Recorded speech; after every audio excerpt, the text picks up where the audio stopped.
சாட்சியை விட நன்றி சொல்லாமல் இப்போ சாட்சி தேவை. நன்றி தான்.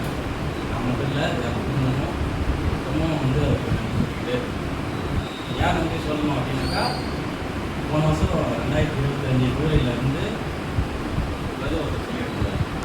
ஆனால் ஏகப்பட்ட பிரச்சனை ஹாஸ்பிட்டலில் அட்மிட் பண்ணி ஃபேமிலியில் இருக்கிறது 1.5 மாதம் அட்மிட் பண்ணிவிட்டு அன்றைக்கி நைட்டு டிசைன் பண்ணிட்டு வரோம். அன்றைக்கி நைட்டு வந்து 11 மணிக்கு மழை பெஞ்சு ஃபிக்ஸ் வந்து அது பார்த்துட்டு ரொம்ப முந்து பண்ணாங்க.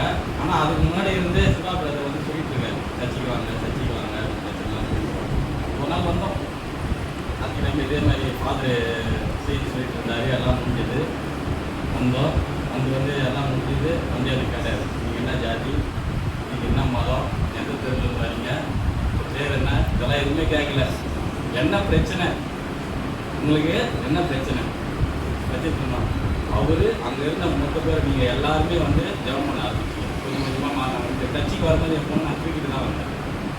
என் 2 கையிலையும் என் பொண்ணு வந்து தூக்கிட்டு தான் வரேன், நடக்க மாட்டேன், தூக்கிட்டு தான் வந்தேன். ஆனால் இப்போ வந்து எல்லாமே தலைகளாக மாறிடுச்சு.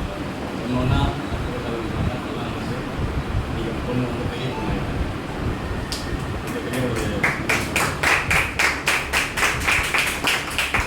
நிறைய பிரச்சனைகள்.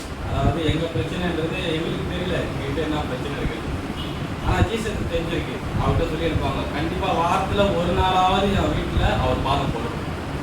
அந்த மாதிரி வந்து ஜெபம் பண்ணி ஓரளவுக்கு எல்லா பிரச்சனைலாம் தீர்த்துக்கிறாரு. சாட்சியாக சொல்ல விரும்பல, நன்றியாக சொல்ல விரும்பல.